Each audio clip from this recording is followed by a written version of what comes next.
ലോകത്തെ കണ്ണുനീർച്ചിരിയുടെ മാന്ത്രികതയിൽ അലിയിച്ച നടനവിസ്മയം. ഇറുകിയ കോട്ടും അയഞ്ഞു തൂങ്ങിയ പാൻറ്റും വലിയ ഷൂസുമിട്ട് തലയിൽ ബൗളർ തൊപ്പിയും ചൂടി കയ്യിലൊരു നീളം വടിയുമായി സമൂഹത്തിൻ്റെ ആഡംബര ആസക്തിയെ തൻ്റെ വേഷവൈകൃതം കൊണ്ട് കാർക്കിച്ചു തുപ്പിയ കലാപകാരി. ആധുനിക കാലത്തിൻ്റെ കാപട്യങ്ങളെ ചിരിയുടെ സ്ഫോടകക്കൂടിൽ പൊതിഞ്ഞ മനുഷ്യഹൃദയത്തിലേക്ക് എറിഞ്ഞു തകർത്ത പ്രവാചകൻ. ചലച്ചിത്രത്തിൻ്റെ വ്യാകരണത്തെ കവിതയായും കനലായും രൂപപ്പെടുത്തിയ മനുഷ്യ കഥാനായകൻ. ദാരിദ്ര്യത്തിൻ്റെ കണ്ണുനീരിൻ്റെ നരകയാതനയിൽ നിന്ന് അതിസമ്പന്നതയിലേക്ക് വളർന്ന ഒരു ജീവിതകഥയിലെ നായകൻ.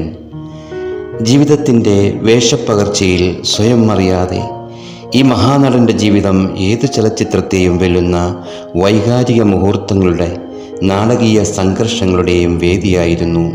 പെയ്തൊഴിയാതെ നിന്ന ദുഃഖമേഘങ്ങളുടെ അതിരിടാത്ത ആകാശം ആയിരുന്നു ചാർലി ചാപ്ലിൻ. 1889 ഏപ്രിൽ 16 ജനനം.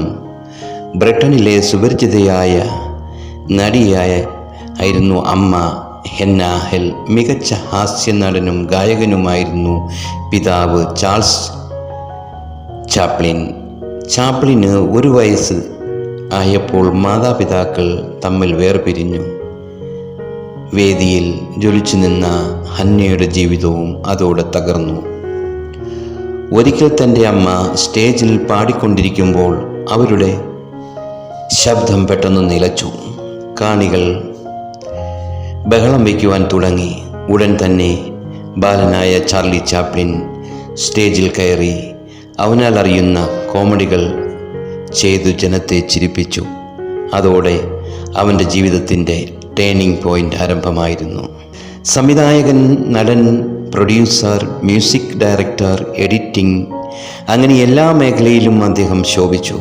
ഗൗരവകരമായ ഏതു വിഷയവും വളരെ രസകരമായ രീതിയിൽ അവതരിപ്പിക്കുവാനുള്ള കഴിവ് അദ്ദേഹത്തിന് അപാരം തന്നെ. ലോകത്തെ കിടുകിടാ വിറപ്പിച്ച സ്വേച്ഛാധിപതിയായ അഡോൾഫ് ഹിറ്റ്ലറെ പരിഹസിച്ചുകൊണ്ട് 1940 പുറത്തിറക്കിയ ദ ഗ്രേറ്റ് ഡിറ്റക്ടർ എന്ന ചിത്രമെടുത്താൽ മാത്രം മതി അദ്ദേഹത്തിൻ്റെ ഹാസ്യാത്മക വിമർശനങ്ങൾ തിരിച്ചറിയാൻ. സിനിമാ ലോകത്തെ ഹാസ്യങ്ങൾ കൊണ്ട് അതിശയിപ്പിച്ച ഹാസ്യ സമ്രാട്ട്. അദ്ദേഹത്തിൻ്റെ സിനിമാ ജീവിതത്തിലൂടെ നമ്മളെ ചിരിപ്പിച്ചും ചിന്തിപ്പിച്ചും ജീവിച്ചിരുന്ന ഒരത്ഭുത പ്രതിഭാസം. തൻ്റെ ഹാസ്യങ്ങൾ കൊണ്ട് ചിരിയുടെ മാലപ്പടക്കം പൊട്ടിച്ച മഹാൻ ചാർലി ചാപ്ലിൻ. അദ്ദേഹത്തിൻ്റെ ജീവിതം ഉയർച്ച താഴ്ചകളുടേതായിരുന്നു.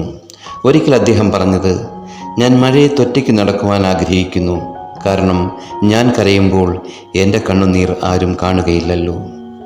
ഒരു മനുഷ്യൻ്റെ ജീവിതത്തിലെ ഏറ്റവും മോശപ്പെട്ട ദിവസം എന്ന് പറയുന്നത് അവൻ ചിരിക്കാത്ത ആ ഒരു ദിനമാണ് എന്നാണ് അദ്ദേഹം പറഞ്ഞത്. അദ്ദേഹം ഒരു കടുത്ത ദൈവവിശ്വാസിയായിരുന്നു.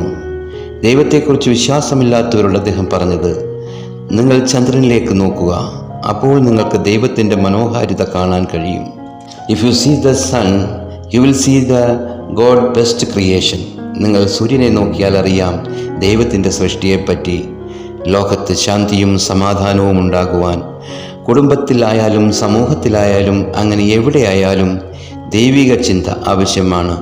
അതുകൊണ്ട് ദൈവത്തിൽ വിശ്വസിക്കുക, ജീവിതം ആഘോഷഭരിതമാക്കുക. ജീവിതം ഒരു യാത്രയാണ്. ചാർലി ചാപ്ലിൻ തൻ്റെ ജീവിതത്തെക്കുറിച്ച് പറയുമ്പോൾ, താഴ്ചകൾ കൂടിയും ഉയർച്ചകൾ കൂടിയും ഞാൻ കടന്നു പോയിട്ടുണ്ട്. കീറിയ ഷൂസിലും വിലക്കൂടിയ ഷൂസിലും ഞാൻ നടന്നിട്ടുണ്ട്. ഉണങ്ങിയ ബ്രെഡ് മാത്രമേ ഞാൻ കഴിച്ചിട്ടുള്ളൂ. പക്ഷേ ആഡംബര റെസ്റ്റോറൻറ്റിൽ നിന്നും ഞാൻ കഴിച്ചിട്ടുണ്ട്.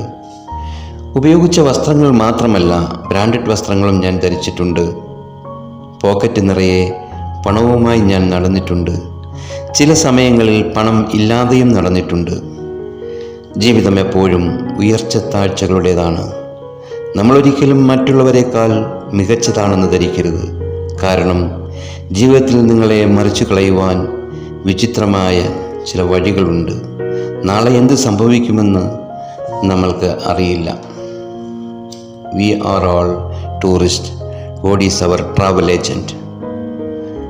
നമ്മൾ എവിടെ പോകണം, അതിൻ്റെ ഡെസ്റ്റിനേഷൻ എവിടെയാണ് എന്നുള്ള കാര്യം ദൈവം എല്ലാ കാര്യങ്ങളും കൃത്യമായി തന്നെ എഴുതി വച്ചിട്ടുണ്ട്. അതുകൊണ്ട് ദൈവത്തിൽ വിശ്വസിക്കുക, നമ്മുടെ ജീവിതത്തെ എൻജോയ് ആക്കുക. ലൈഫ് ഈസ് ജസ്റ്റ് എ ജേർണിയാണ്. അദ്ദേഹത്തിൻ്റെ വാക്കുകളാണിതൊക്കെ. 1977 ഒരു ക്രിസ്മസ് ദിനത്തിലായിരുന്നു ചാർലി ചാപ്ലിൻ്റെ മരണം. ഉറക്കത്തിലുണ്ടായിരുന്ന ഹൃദയസ്തംഭനം. 88-ാമത്തെ വയസ്സിൽ അങ്ങനെ ചിരിയുടെ ചക്രവർത്തി ലോകത്തോട് വിട പറഞ്ഞു. പക്ഷേ അവിടെയും കഴിഞ്ഞില്ല. സ്വിറ്റ്സർലൻഡിലെ ഷെർഷ്വേവിലെ കൊച്ചുപള്ളിയിൽ സംസ്കരിക്കപ്പെട്ട ചാർലി ചാപ്ലിൻ്റെ ഭൗതിക ശരീരം 2 മാസത്തിന് ശേഷം അദ്ദേഹത്തിൻ്റെ ശവക്കല്ലറ തുറന്ന രീതിയിൽ കാണപ്പെട്ടു. അദ്ദേഹത്തിൻ്റെ ഭൗതിക ശരീരം അവിടെ ഉണ്ടായിരുന്നില്ല.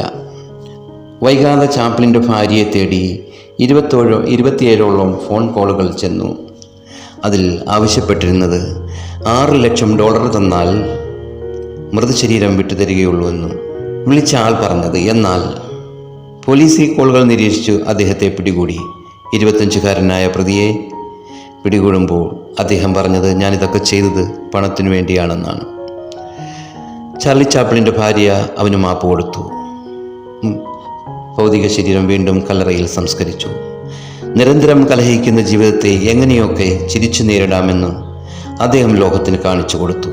അതുകൊണ്ട് തന്നെയാണ് 4 പതിറ്റാണ്ടുകൾക്കപ്പുറവും ചാപ്ലിനും അദ്ദേഹത്തിൻ്റെ സിനിമകളും കാലാതിവർത്തിയായി തുടരുന്നത്. ഓരോ പുതിയ തലമുറയും തീർച്ചയായും ചാപ്ലിനെ ഓർക്കും. ഈ ലോകം എപ്പോഴൊക്കെ ചാപ്ലിനെ ഓർത്താലും പൊട്ടിച്ചിരിക്കും. ചാപ്ലിൻ്റെ കറുത്ത തൊപ്പിയും മുറിമീശയുമായിരിക്കും. ചാപ്ലിനെ പറ്റിയുള്ള ഒരുപാട് വിവരങ്ങൾ ഇനിയും